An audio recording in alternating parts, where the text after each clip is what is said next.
বাংলাদেশকে মুক্তি করার যে যুদ্ধ হয়েছিল ১৯৭১ সালে, আমরা আমাদের প্রজন্ম যারা আছে তারা দেখি নাই। আমরা ইতিহাস পড়েছি, আমরা জেনেছি, জানার চেষ্টা এখনো করছি। আমাদের অনেক মা বোনের ইজ্জতের বিনিময়ে, আমাদের ভাই ব্রাদার যারা আছেন তাদের জীবনের বিনিময়ে আমরা এই মুক্তিযুদ্ধ হয়েছে এবং এই দেশটা পাওয়া গিয়েছে। এটা নিয়ে অনেক তর্ক, বিতর্ক অনেক রকম থাকলেও মূল কথা হচ্ছে আমাদের দেশের মানুষ জীবন দিয়েছে, ইজ্জত দিয়েছে, সেটার বিনিময়ে করা আমাদের বাংলাদেশ।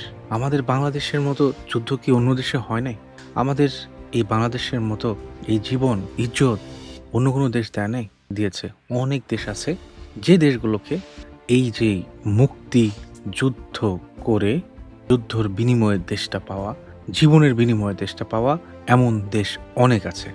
আমরা সেটাকে স্মরণ করি, স্মরণ করব এবং বুকে হৃদয়ে ধারণ করব। সেটা আমাদের অবশ্যই ভুলে গেলে চলবে না, কারণ সেখান থেকে আমাদের দেশ তৈরি হয়েছে। তাই বলে কি আমরা এই রাজনীতিতে, এই মুক্তিযুদ্ধ, এই স্বাধীনতা আমরা কতদিন আগায় নিয়ে যাব? আমাদের রাজনীতিতে, সুষ্ঠু রাজনীতিতে, আমাদের গঠনমূলক রাজনীতিতে আমাদের সেই মুক্তিযুদ্ধ, স্বাধীনতা থাকবে, কিন্তু কাউকে আক্রমণ করে নয়।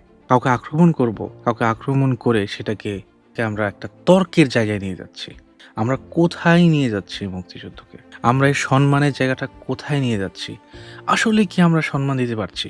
আসলে পারছি? বাংলাদেশে এমন মুক্তিযোদ্ধা আছে, বাংলাদেশে এখনো এমন মুক্তিযোদ্ধা আছে যারা বাংলাদেশের জন্য স্বাধীনতা স্বাধীন করার জন্য যুদ্ধ করেছে, জীবনের মায়া না করে যুদ্ধ করেছে। তারা এখনো অনেক নিপীড়িত, তারা এখনো অনেক দরিদ্র সীমার নিচে বাস করে, তারা এখনো রিক্সা চালায়। আমরা তার খোঁজ নিয়েছি, কয়জনের খোঁজ নিয়েছি। এখনো এমন মা বোন আছে যারা যুদ্ধের সময় যাদের সম্ভ্রম হারিয়েছে, যাদের হয়তো হাত হারিয়েছে, পা হারিয়েছে, এখনো যারা জীবিত আছে। আমরা কি এখনো সঠিক খোঁজখবর নেই? এখনো অনেকে আছে যারা ভিক্ষা করে খায়, আমরা খোঁজখবর নেই। আমরা শুধু এই স্বাধীনতা, মুক্তিযুদ্ধকে আমরা ব্যবহার করতে শিখেছি একটা কাজে, সেটা রাজনৈতিক কাজে। আমরা একটা জায়গাতেই এই মুক্তিযুদ্ধ, স্বাধীনতাকে ব্যবহার করি, সেটাই হচ্ছে রাজনীতি। যেখানে আমাদের ব্যবহার করার মাধ্যমে আমাদের কিছু সুফল পাওয়া যাবে, মানুষের কিছু বাহবা পাওয়া যাবে, হাততালি পাওয়া যাবে, কিন্তু আমরা সঠিক জায়গাতে কখনো যেতে পারিনি। আমাদের মুক্তিযুদ্ধ, আমাদের স্বাধীনতা যারা করেছে তারা এখনো নিপীড়িত। তাদের খোঁজ আমরা কেউ নিতে পারি না, কেউ নিচ্ছি না। শুধুমাত্র আমরা কথা বলি অস্ত্র হিসেবে একটা পক্ষকে ঘায়েল করার জন্য। আমরা এখনো অনেক কিছু বুঝতে পারি না, যে বোঝাটা আমাদের হয়তো এখন থেকে হয়তো 30 বছর আগেই বোঝা দরকার ছিল। আমরা বুঝিনি সেটা।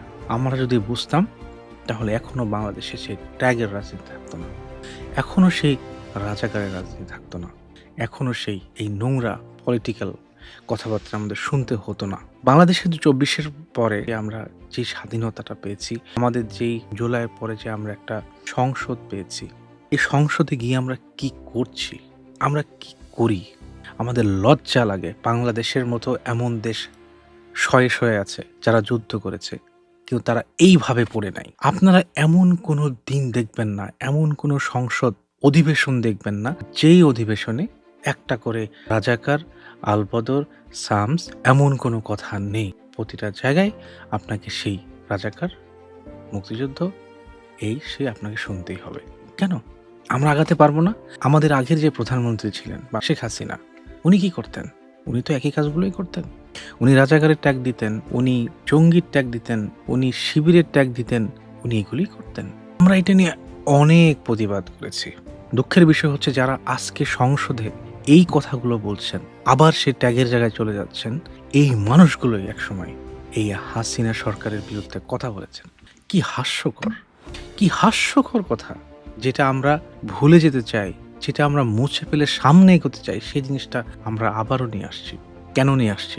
শুধুমাত্র ক্ষমতা, ক্ষমতা আর ক্ষমতা, আর কিচ্ছু না। আমাদের দেশটাকে আগানোর জন্য কেউ চিন্তা করি না, কেউ চিন্তা করছি না। হয়তো এক পক্ষ করছে, আরেক পক্ষ পিছিয়ে দিচ্ছে।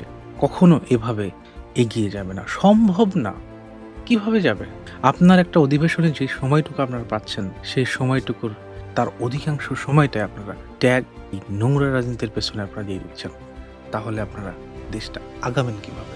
আপনারা চিন্তা করছেন আপনাদের গোড়া মজবুত করার জন্য, আগের যে প্রধানমন্ত্রী ১৭ বছর ছিলেন, উনি উনার গোড়াটাও মজবুত করার জন্য চেষ্টা করেছিলেন।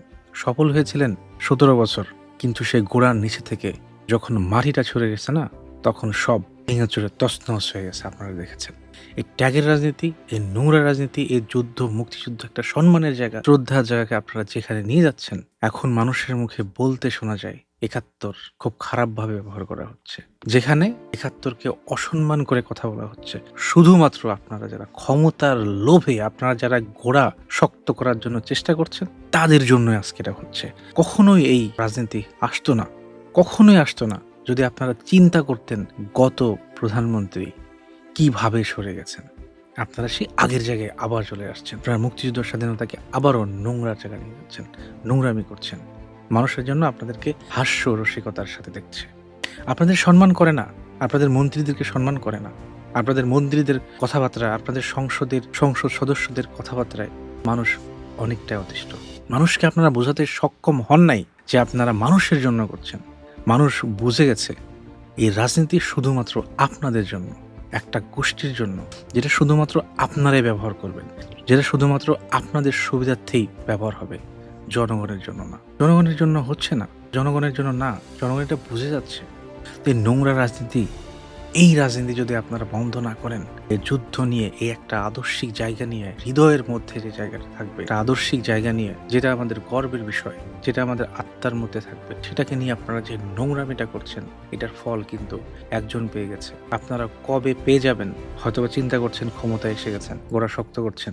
ইতিহাস বড় নিষ্ঠুর।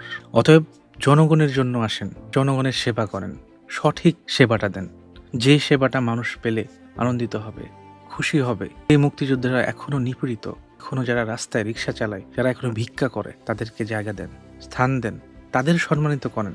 আপনাদের মানুষ সম্মানিত করবে। বাংলাদেশের যে ক্রাইসিস, সেটাকে তারা প্রাধান্য দেন। মানুষ যেগুলোতে কষ্ট পাচ্ছে, সেগুলোতে আপনারা প্রাধান্য দেন, যেগুলোতে মানুষ শান্তি পাবে। কিলোমিটারের পর কিলোমিটার লাইন, মানুষ এখনো তেল নিতে হচ্ছে, সেই সিন্ডিকেট এখনো আছে, তেলের দাম বেড়েছে, মানুষ সুফল পাচ্ছে না। কেন হলো এগুলো? মানুষের পাশে দাঁড়ান। রাজনীতি হোক শুধুমাত্র মানুষের জন্য, মানবতার জন্য, ত্যাগের জন্য নয়। এখনো সময় আছে।